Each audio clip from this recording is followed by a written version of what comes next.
And I'm going to go ahead and turn on our captions as well. Perfect. Okay. Hi, everyone. Welcome to Flatiron School's Final Project Showcase. My name is Yesenia Fallingstad. I'm a community manager here at Flatiron School. Very excited to have you all joining us today.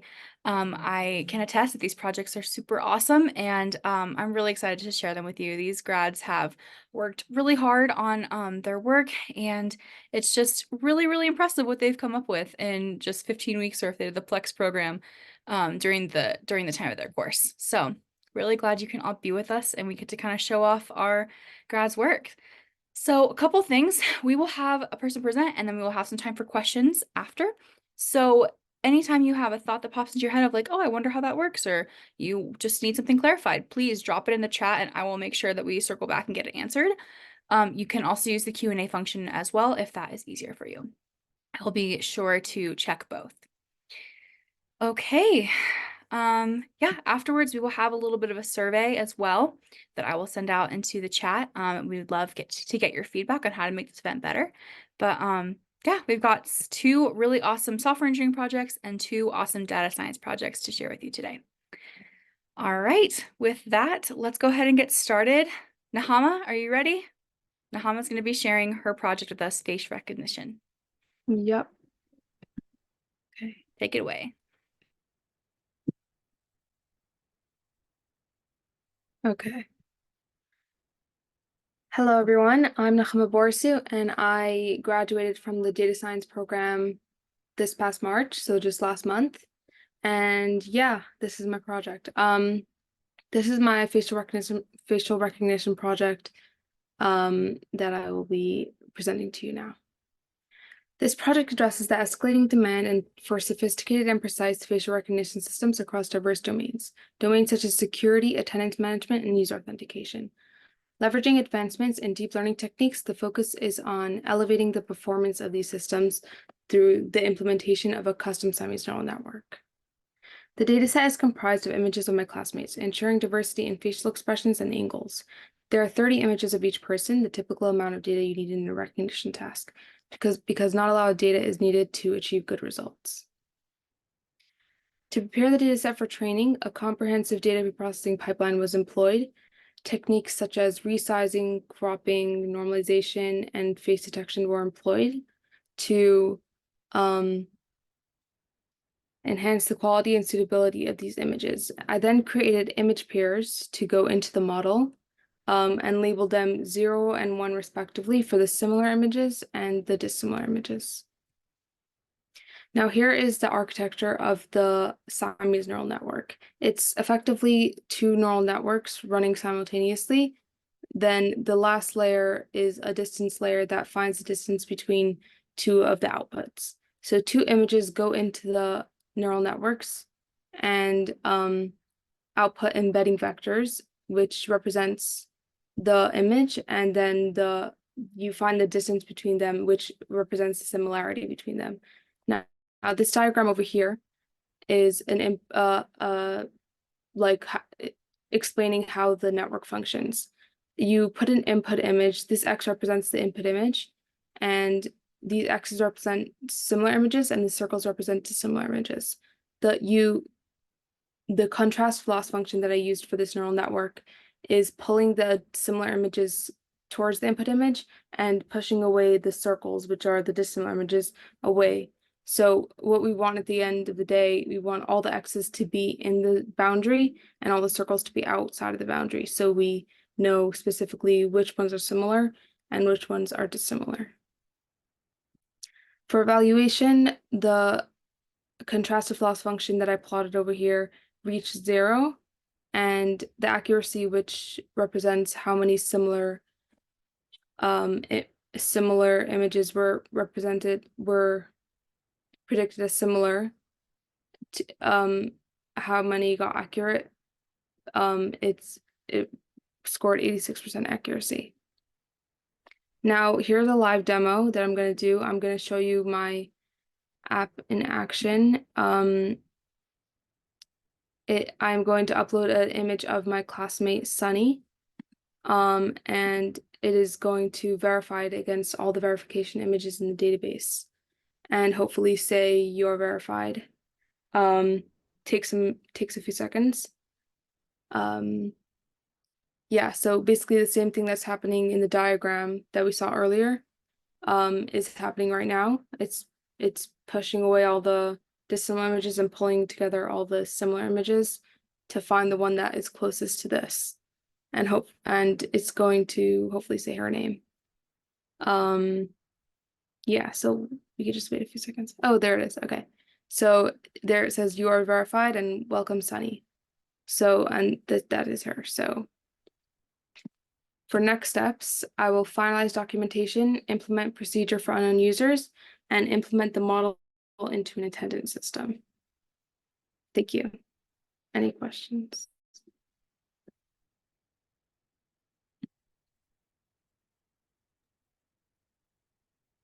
Any questions for Nahama? Great job. I always love watching the data science projects. I'm like, you guys are so smart. You're so cool. Thank you. Yeah. Got some love from the chat. Awesome project. Some clapping emojis. Oh, I see one question in the Q&A. How would this function in an attendance capacity? Well, I was thinking of it in a sense of like, let's say I was thinking about like my sibling's school. They like going into school, it would be just like a way to take attendance, a very easy way to take attendance. You could just show your face instead of like having all those key cards and stuff that people lose all the time.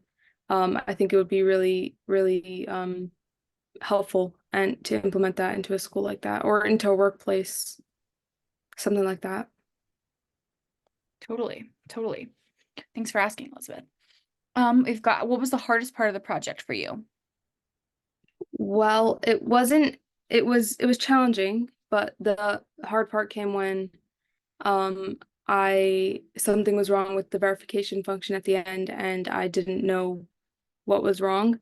So that's when like the really hard part comes in when you think you got everything right, but you made a mistake and you don't know where it is.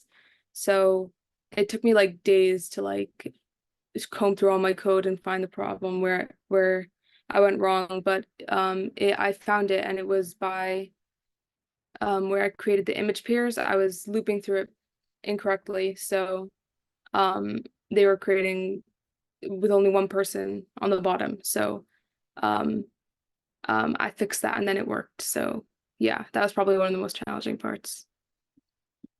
I bet that was frustrating having to comb through all of your code to figure out what was wrong. Got some more love. Great work. It's very impressive. Super cool visuals. And then got a question. How would the accuracy metric be affected if each individual had submitted less pictures? Well, it doesn't really depend on the amount of data that you would have inputted because they're all equal. It's basically taking the labels from what I labeled them in the beginning and labels that the model labeled them as and seeing if they match. So no matter the number of, it's the same number. So no matter the number of images that I would have used, it would have been the same. Although most data science, like machine learning algorithms require like more data, but recognition tasks don't really require that much data. So it wouldn't have affected it that much.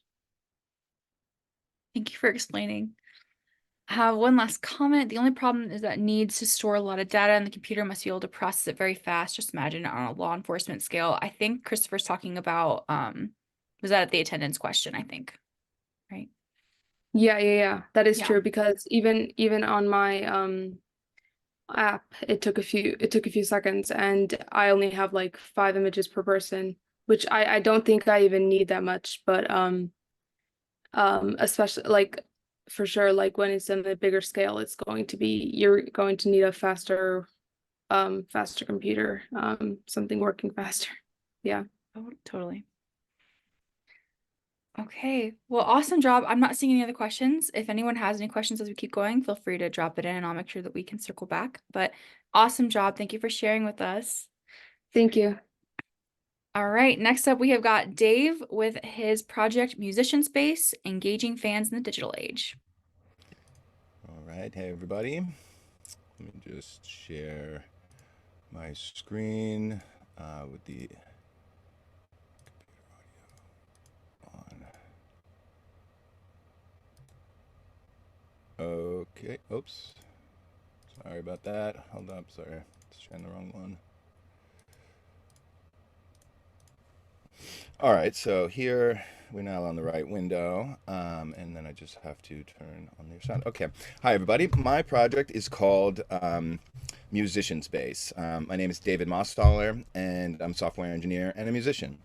I graduated from the Flatiron Software Engineering Bootcamp just in March, so 3 weeks ago. And my project is a site for musicians and their fans. And so over the last 20 years, streaming and social media have dramatically changed the music industry.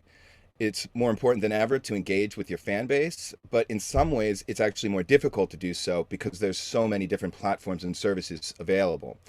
So my application, Musician Space, is a social fan page for independent musicians, which combines features from traditional artist websites like music releases and concert listings with the ability for users to leave comments, to save their favorite releases, and to chat with each other in a forum, with the intent to try to build a real community from the fan base and their artist.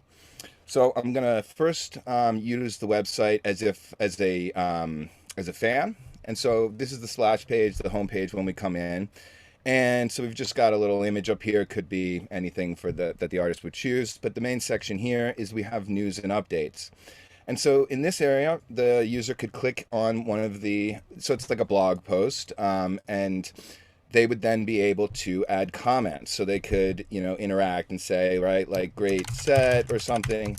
So that just like on social media, the fans would be able to interact with posts directly here on the website.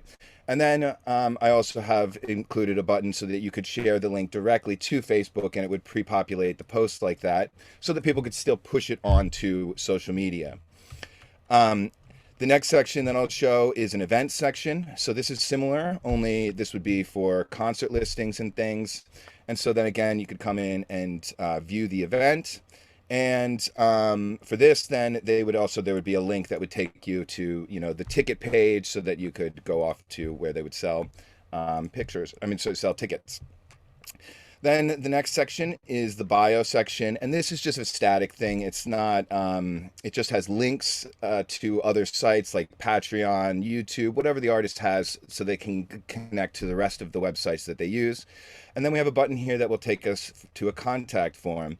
And so this uses email.js to send an email to whatever address we've configured so that the user could leave a message and get in touch, whether they wanted to get in touch about bookings or anything like that. They could do that directly here through the website. Then we're going to go to video section. And so what this uses YouTube's API to bring in playlists of videos from YouTube. So a lot of artists already have YouTube accounts and it's monetized and they might have things there. So for example, these are mine. We have some track videos and some tutorial things. And so that way that the users can watch the videos directly on the website, but then it's still, the plays and the comments and everything for there would go back to the YouTube page. So it's just a nice way with using a React extension to pull this in directly into our website. And then we're going to go to the next section, which is the most important section. This is the music section. So there are two views here, a collapse view that is just kind of showing the thumbnails, and then an expanded view which shows all of them in release, the full release information. And then here also, if you click on one into the collapse view, it will take you into that release's information. And so what I wanted here was the ability that artists could post their release and then they could listen to music. So this will play right here. So we've got music playing directly onto the page. And then again, we have the ability to comment. So this is what I really thought was important, is that the users would be able to actually interact with the music rather than just going to an artist's website and having it be a static page. So again, they could just be like amazing, whatever, and the comments would show up. And then of course you have the ability to delete your own comments, but not other people's. And then again, we have a link to share this to Facebook, works the same way as the other one. And then a buy link, which would take it to wherever the store is. You know, you could have Bandcamp, iTunes, wherever they want. And so that what I wanted to do is also have a feature about like collecting releases. And so down here, it shows all of the people who have saved this release. And in order to save release, we can just click right here. And so if I hit save here, then we go to our user section. And in here, it shows your collection. So we get all of the various releases that we've saved. And if I go back here to the main view, you can see that some of them are saved, but you know, this one isn't. But if I save it now and come in here, it pops up there.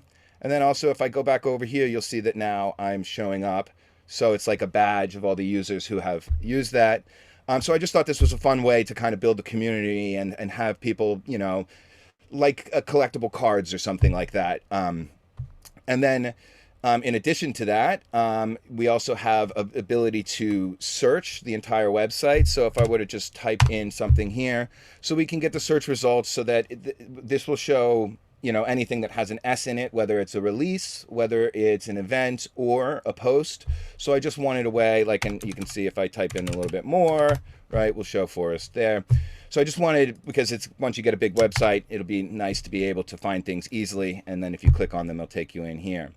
So those are the main sections, and there's one more important section, which is the fan forum. And this is the thing that I really wanted to bring in to allow users to actually chat with each other directly in the website. And so it's kind of like, I'm sure some people have used Discord or Slack or things like that, these messaging apps that are kind of like forums. So I built one similar to that inside here. And if we go to the general chat, you can see, so I can just, you know, write messages here. Hey, everybody. And then I wanted to make it so that people would actually use it. So I also added an emoji picker, right? So we can add in emojis and they'll go in here. And then also a GIF picker. And this is using Google Tenor's API to use this so that we can then add emojis and GIFs and people can really communicate like people do these days. And then in addition to that, I have a search feature. So you can search by, you know, it'll look at, so if I search somebody's name, it'll show you the post that that person has done. And then you can also, it'll search through. So if I search something in here, like Cubase, which is a music program, but so that way people will be able to search through the website. And then I also thought it would be a neat idea to show where all the different users are from, because in here you might say, oh, well, where's Pippin from? Well, so if you click on their picture, it'll open up their info, show where they're from, their name, and again here show which releases they've collected. So again, this kind of idea is like social badges. And then the users will show up where they are on the map. So the way that this works is when we go into the user profile, when the user creates when you create a new user, or if they were to edit their location, like if I take this from London and I do, let's say, Anchorage, or whatever, I'm just gonna can't spell. Anyways, we don't actually need to show you this, but you change their things there in the interest of time. You would change their location and it would populate here. And so this is one little interesting feature, because when you're doing geocoding from a person's address to an actual coordinate location, which is what Google Maps API needs for you to place markers, you can either do it on the server side or on the client side. I chose to do it on the server side, so it only does that when the user is created or updated, because otherwise every time the map loads it would be doing geocoding, which actually costs money if you were to do it a lot. So that was something I had to work out to figure out what was the best way to do that. So those are the main ways that you use the site from a user perspective. And now I'm just going to log out, and we also have toasts here, which are a nice little feature. But I'm going to log in now as myself, who is an admin on the site. So we got welcome back, Dave. Nice little thing here. And so the difference is, if I'm the admin, the artist user of the site, that they should be able to create new posts and edit the stuff that's there very easily without going into a backend. So I'm using a Cloudinary upload widget, so we can just browse and upload images directly from our computer or from a website, and then type make a post here, and for the interest of time, I'm not actually going to make the post, but the same way works for events. We now have a button down here where we can create an event post, and then we can also edit the post. So if we go into here, now extra buttons show up, so we could delete this if we wanted to, and then we can also edit it, and then you can see here, this is how it would look if we're uploading for the first time. And so that way the user can easily make their own posts, add their own events, and have it be pretty straightforward. Then the same thing here we have for releases. The only difference with releases is first you would make a release, and then if I go into one, we would then add tracks to the release. And so the same way we can upload music directly to the website, and then we would input the title and the artist names, and then it would create a new track here. And as you can see, if we look back at the music, some of the releases have multiple tracks. And then this uses what's called Wave Surfer to play the files here, and which is kind of cool because you can scroll between things. So it just needs a nice little play button, and then we get full functionality. And then again here, the artist can also edit the tracks and delete them here. The artist would also be able to edit and delete the full release. And then one final thing is that the artist would be able to delete comments from any user, both in releases and also in the forums. And now if I hover over, you'll see the delete option here. And that's just as a content moderation thing. You need somebody that's able to potentially delete, messages that would be, uncouth or anything. So, and then we also can add a channel here. So if we wanted to add another channel here, we can make new channels, and then we can delete them. So the user gets the ability to also add and create and edit all the resources. And then I think the final thing I want to show you is that I also made it so that it will work in a mobile phone, so in a smaller view, so that if you compose this down, you'll see that then it goes into a vertical layout. And if we go in here to say events, right, where it would put them vertically in instead of horizontally. And so this is just so that it would work in if it was on a mobile phone or a tablet, as well as and that just uses the CSS to say what size is the window and then resize it to a different way. So that's my project. Wow, so awesome. Seeing a lot of love in the chat as well. Such a cool project. Amazing. Impressive. Dave, your final project looks amazing. Just wow. Amazing job. The interactions are super snappy, and love the thought about the mobile sizing. True.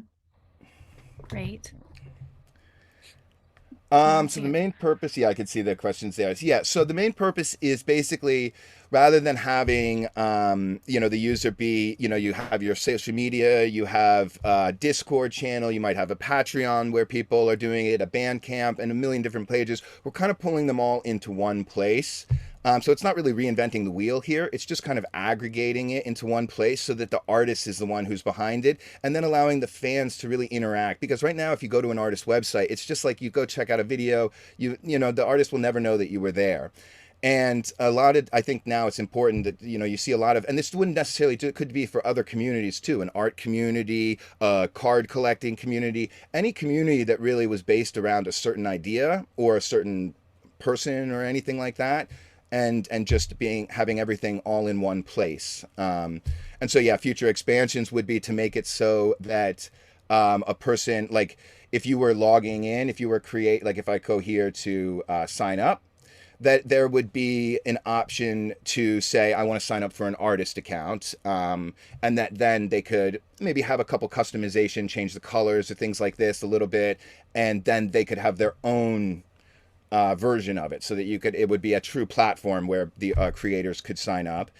And a tab where people could add covers to a song. I mean, the thing that I liked about this was by having the forum in here would be that, you could ask your fans, hey guys, I wanted to do this. What do you think? Right. So it would be a way that an artist could really build out what they're doing on the internet, on their site, based on what the fans want. And so for sure, you could add a thing where people could add covers to a song, or that's an interesting idea for sure. I also had the idea that they could maybe link other, if there were multiple platforms, say a few different artists had ones, that somehow they could maybe pool their resources or link to other ones so that communities could build off each other to grow. So lots of ideas to build for the future. Awesome. Got a couple questions in the Q&A function. How are users rewarded from interacting with the release? Are there any social sharing capabilities of their favorite artists / releases? So at the moment, right now, for the releases, they can share that to. We're not logged in here, so as you see, I can't log in or create account anything. But if I log back in, the idea is that right now there isn't a store, but I think one way you could do it would be able, if they bought a release, right? Then it would show up that into their accounts. And Bandcamp has a similar thing as this, where if you buy it, it can add it to your collection, and then the idea that they could share this, but yeah, to try to have this be like the starting point, and then ripple out to everybody else's networks and things from there. So there's still a lot of work to do because there's so many platforms, but that's the idea. All right, got a flow question. How are the artists and users separated? Is there an onboarding flow that separates the two? At the moment, right now, the artist, I would have to, when creating the actual instance of the site, you would make an admin login, and so in the back end, there are tracks that some users have admin status, and so that gives them the access into those extra functionality. But as I said, in the future, it would be nice to do it so that when they log in, that they could say, are you logging in as a fan account, or are you want to make a new artist account? So that functionality, because it's still just one instance of it, but in the future, yeah, that's how I would like it to work. Got a question from Sarah too. Curious, was Flatiron School your first interaction with software engineering? If not, what was your journey like?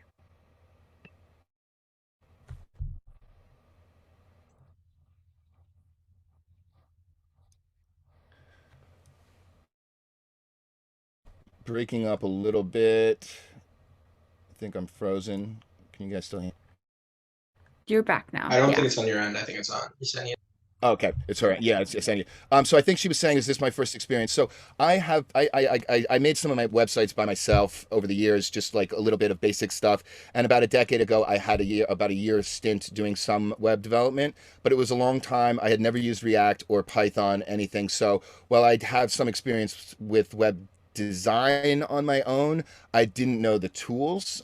So I learned, everything here with React and with Java. So it's React, Python with Flask, SQL Alchemy, bcrypt for the encoding, and some, a few different other, and Fomantic UI, which are all things that we learned in the course. So really, I maybe went a little bit bigger than, because I had some extra experience, but everything I learned is in the course. So I highly recommend this course if you guys are thinking about taking it. I learned a ton and it was great.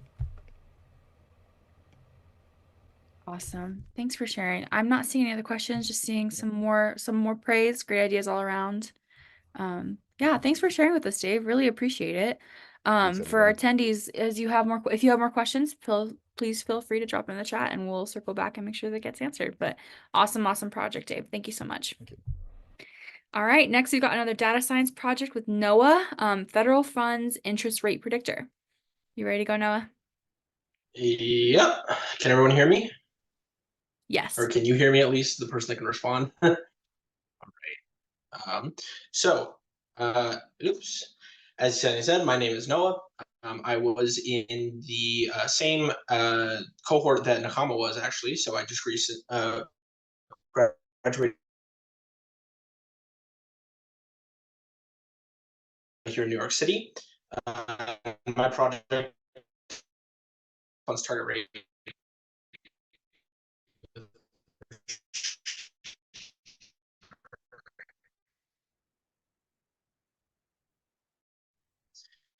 So the business question that I had was the FFTR, using the past performance and macro target rate 1, 2, and 3 months ahead. And then the other one is the ability of the model to avoid predicting interest rates below 0. This is a kind of contentious point in the world of macroeconomics, as there is some thought around sub-zero interest rates, but Japan actually was recently the last country to stop using them within the past months.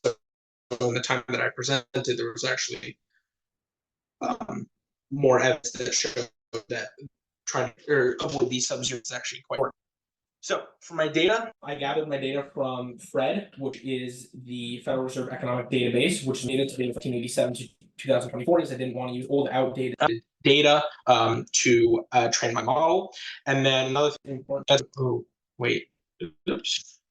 sorry, is that the FRED API was integrated into my code. And so it's able to be updated in real time. So once ever the newest macroeconomics is out, I can just run my program again, and it'll be able to make better predictions each time. So for those that don't know, the FF is the interest rate that the Federal Open Markets Committee, which is a part of the Fed, sets for banks to borrow from the Fed. So this dictates basically the benchmark interest rate for the U.S. economy, and through a process known as the transmission mechanism of monetary policy, it affects all the interest rates that you, the consumer, get in your everyday life, whether that be your credit card or your car loan or a mortgage rate. All of that is kind of cascades down from the decision that the Fed makes on the FFTR. So there actually is, before I made my model, there was a theoretical framework of how the federal funds target rate is decided. It's called the Taylor Rule. So this was developed in the 1990s by economists as kind of a framework to show how the federal funds target rate should be made.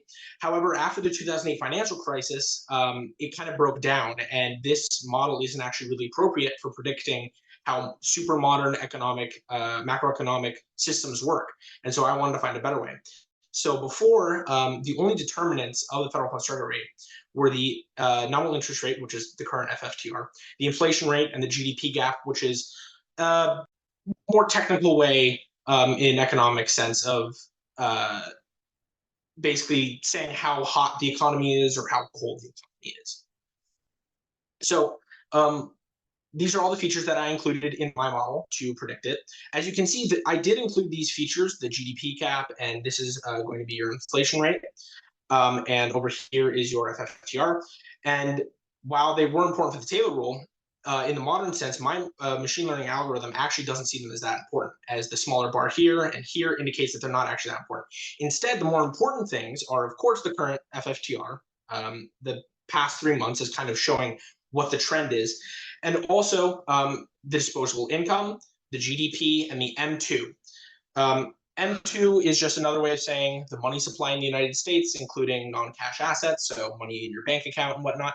And I think these were actually very important for predicting how the Federal Open Markets Committee will change the decision around the FFTR during times like, for example, the COVID crisis.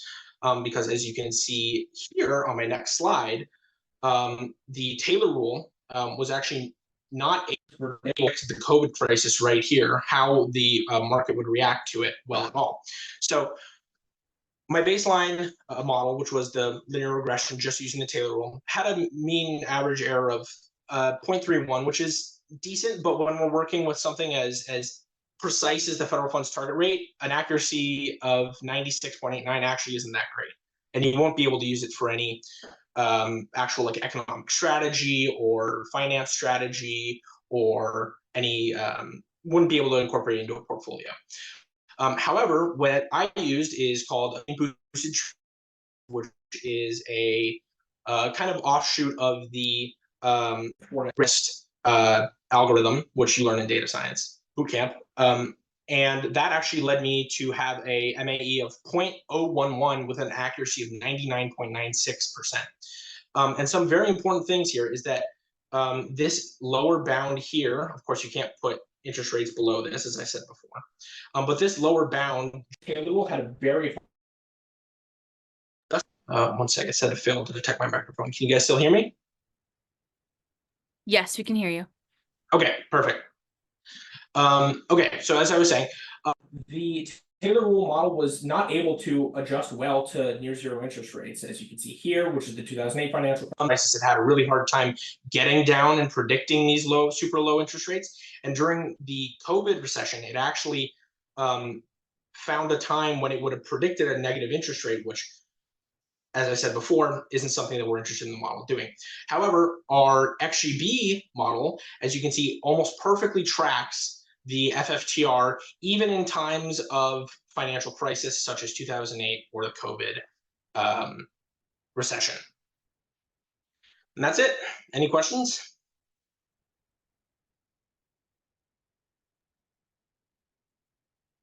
Awesome project, Noah. Thank you.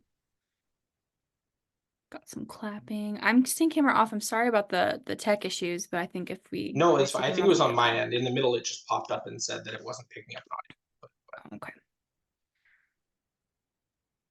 Got lots of clapping. Amazing work. I know it's a more technical presentation with a lot of economics jargon in it, so it might be a little bit hard to parse, but I think We that appreciate you explaining it to us, people.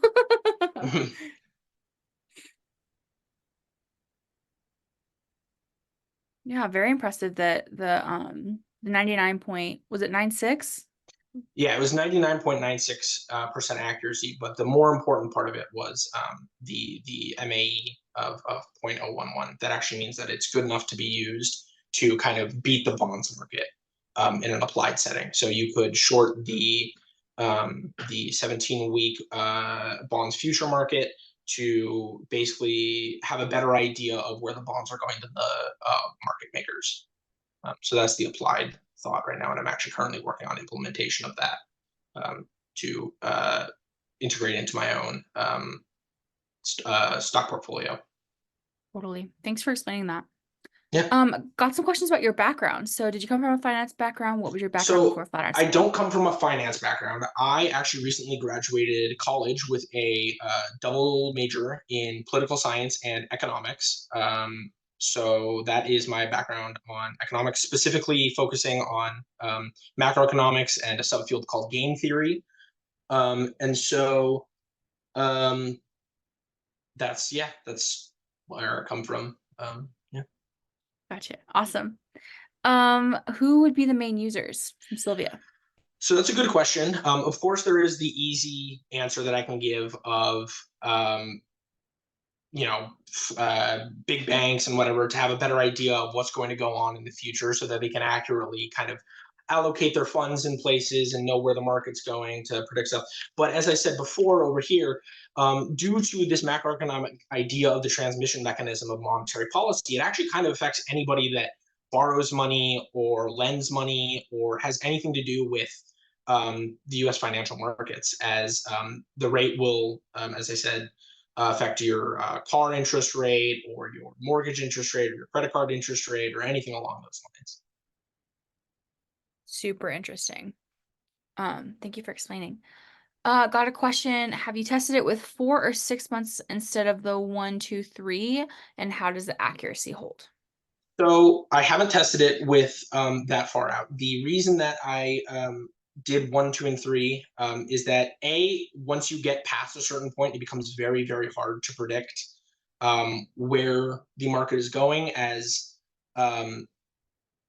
you aren't actually trying to predict a natural process. You're kind of trying to predict how a group of people on the Federal Open Markets Committee will make their decision. And if they don't know where the market's going to go in the future, I can't really predict how well it will. And then there was another part of that was, does it exhibit chaotic behavior? Can I get more clarification on what you mean by chaotic behavior?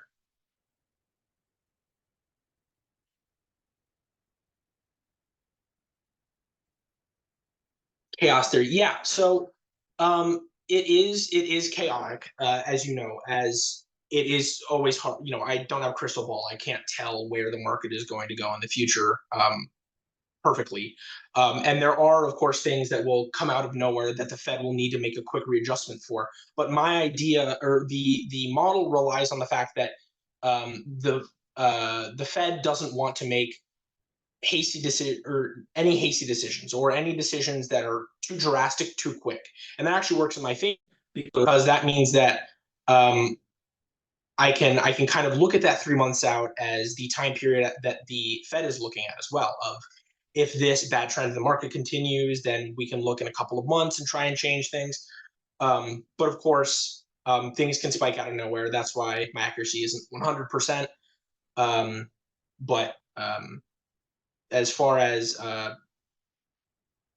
chaos goes, I think after 400 or after about 6 months, you kind of get a lot worse accuracy. Gotcha. Awesome. Thanks for explaining all of that. Mhm. Well done. Okay, awesome. I'm not seeing any other questions, so I think it is a good time to move on over to Bruno. Again, if you have any questions for Noah, go ahead and drop them and we'll make sure that we circle back to it. But yeah, awesome project. Yes, and our presenters have been dropping their contact info in the chat if you want to connect with them on LinkedIn or email, phone, however. So please use those if you'd like. All right, Bruno, we have got him up with his AI language learning app, Grasp. Hi everyone, can you hear me well? Yes, we can hear you. Yes. Can you see my screen as well? And yes, we can. Great, okay. Let me just start the presentation and there we go. Hi everyone, I'm really excited. My name is Bruno. I recently graduated from the software engineering program at Flatiron. I'm a software engineering web developer. And I'm excited to showcase my app that I built, Grasp, which is an AI-powered language learning app focused specifically on intermediate and advanced fluency proficiency levels. And first of all, why did I choose to do something related to language learning? Well, language learning has always been a big part of my life. My first native language is Brazilian Portuguese. I'm originally from Brazil. So whether I was learning Portuguese as a kid or English and eventually moving to the United States, or even nowadays using apps like Duolingo to learn, for example, I'm currently doing Greek on Duolingo just as a hobby. So it's always been a big part of my life. But with apps like Duolingo, I have felt that they're really great for learning the basic fluency and basically like just beginner. They're very beginner friendly. But as I started to graduate, let's say, into like more advanced levels, I found myself a little frustrated that like the app wasn't quite giving me the lessons that I needed. One thing for me is language is essentially a creative process, and apps like this kind of eliminate the creativity aspect from language learning. So when it came time to build my project, I thought I would love to build the kind of app that I would want to use. And so I try to answer the question of how could we encourage that creativity element while also teaching learners the grammar, vocabulary, and the more fundamental elements of language learning. And so let's jump into the demo of my app. So this is the app. There's a landing page initially. And one thing that I wanted to do is I wanted to allow users to be able to explore courses even if they're not logged in. So for example, here I could search for courses. I could, let's say, for example, if I wanted to learn Portuguese, you can search by topics. So let's say, for example, I'm interested in learning about music. So there is a course here for Portuguese and that talks about Brazilian music. So this is the course view. As you can see, the courses here, and there are lessons, but their lessons are locked. So as a learner, I'm convinced, okay, I want to take this course. Let me click on Start Course, and then I need to sign in. So I didn't want to allow users to click on the lesson without being able to sign in, but I still wanted to let them explore courses. So let me just again. Great. Okay, so this is the courses, and let me just we had chosen this course, so now we can start the course. So this is the lessons page. Every lesson basically focuses on reading and writing skills. So the learner will have a lesson in the language, for example, here in Portuguese, about that topic, and then there's a prompt with a question that they can use to write their own paragraph. I actually prepared some input here. Let me just hold on. Copy here. So I had pre-prepared this.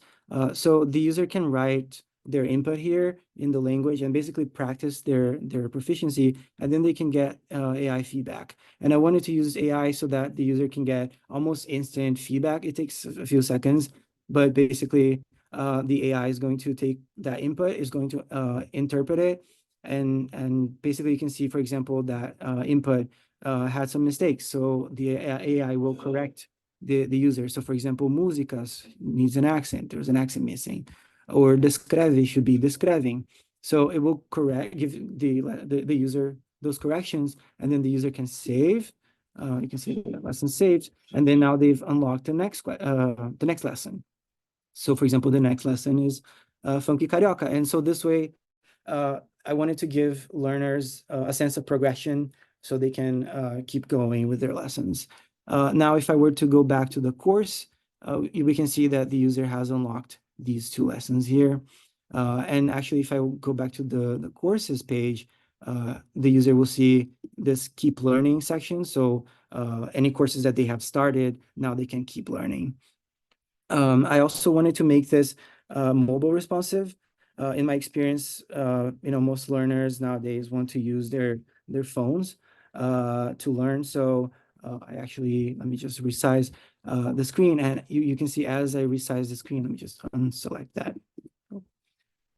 As I resize the screen, you can see that the elements are changing a little bit. So for example, here I have a hamburger menu instead of the full menu. Oops, there's a little bug, sorry about that. And yeah, so essentially I wanted to have it be mobile responsive. And also, like, if you click on a lesson now, instead of being side by side, the user can scroll down. So this way they don't have to scroll sideways on the mobile device. So that is essentially my demo. Let me just move back to the presentation. And so for the tech stack, for the front end, I used React, JavaScript, HTML, and CSS. One thing I wanted to note is with the CSS, I wanted to give myself the challenge of writing all the vanilla CSS myself. So I didn't want to use any frameworks like Bootstrap or others, because I really wanted to get that understanding of how the mobile responsiveness works. So it was really exciting to learn that essentially with media queries in CSS. For the backend, I created a RESTful API using Python, use Flask, SQLite, and then the user authentication uses bcrypt. And for the AI portion, I actually leverage a third-party API, which is provided by OpenAI. It's GPT 3.5. So yeah, that's my project. We can move on to any questions. That's my contact there. I'll also drop it on the chat. So yeah, that's my project. So awesome. Thank you so much for sharing everything. We have a question from Elizabeth. What level of learner is this geared towards? Do they need to have a base level to interact with your app? Yeah, so my idea was that there are plenty of apps out there that already give learners the basics. And so I wanted to build something that was geared to those people who already have a little bit of fluency. They already know a little bit of whether Portuguese, Spanish, French, whatever. They just need to practice a little more so that they can use it in real life. Love that. You should send me the Spanish version if it's available and I can practice, because Duolingo's too easy. Right, exactly. So that was my challenge with Greek too. It was like when I got to a point where okay, this isn't just, I'm not really learning anymore. I need something a little harder. Totally. Very impressive all the languages you speak as well. I'm just gonna put that out there. Thank you. Got a question. Did you face any challenges integrating OpenAI? A little bit. So I think the biggest challenge was the way that I'm formatting that feedback. I'm essentially asking OpenAI, the ChatGPT AI, to return that input to me with corrections, and so it's not very reliable. Sometimes it doesn't correct things that should be corrected, or vice versa. So that was one of the challenges. If I were to build this into like a real life and really launch it as a product out there, I would definitely want to improve or even build my own AI, just because ChatGPT wasn't the most reliable. But other than that, I would say it's actually not that hard. You just have to configure your API calls, and you send them they call it the prompt to the ChatGPT saying like, hey, you are a teacher of Greek or you're a teacher of Portuguese. You're given this paragraph. Can you please correct it and return it with the corrections? So in that sense, it wasn't that hard. It's just like it was a lot of trial and error, like figuring out what's the best way to write that prompt so that it would give me the most consistent responses every time. Awesome. Thank you for going into detail about that. Got some love in the chat as well. Bruno Lingo. That's cool. I have a question. How would you draw users to your app? And at the level of language you displayed, would users be better served with something like a Discord or speakers? Sorry, can you repeat that? Or is it in the chat? It's in the Q&A function, but I can say it again too. Okay. How would you draw users to your app? And at the level of language you displayed, would users be better served with something like a Discord or speakers? Yes, I guess you're right. That's a good point. I also just wanted to build this just for my own kind of learning and challenge.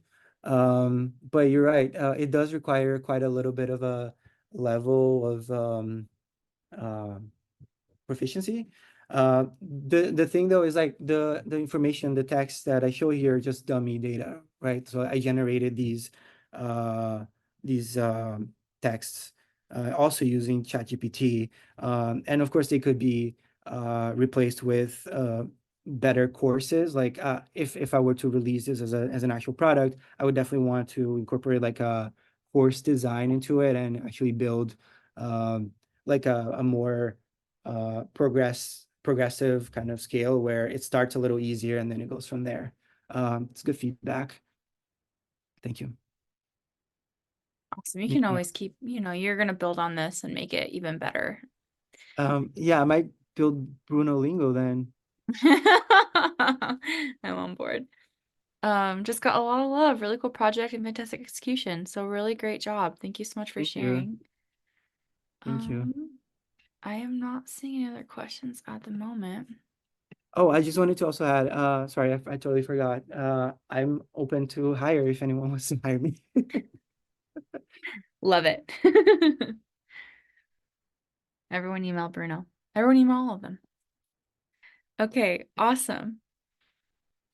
All right, I am dropping in the chat right now a quick survey link. So if you joined us today and you have something that you'd like to say for us to do better next time, please fill it out. Love to hear what you have to say and make these events better, more engaging, more helpful for you every month. So yeah, but we really, really appreciate you being here with us today. And thank you again to all of our grads today. Your projects are just so amazing. And we're really grateful that you came to our program and that you're going to go on and do such awesome things. So thank you so much for being here today. And yeah, that concludes our event today. So I hope you all have a wonderful rest of your week. Thank you. I'll stay on for a few minutes. So if anyone has any questions, I can stay and chat those, but I'm going to stop recording.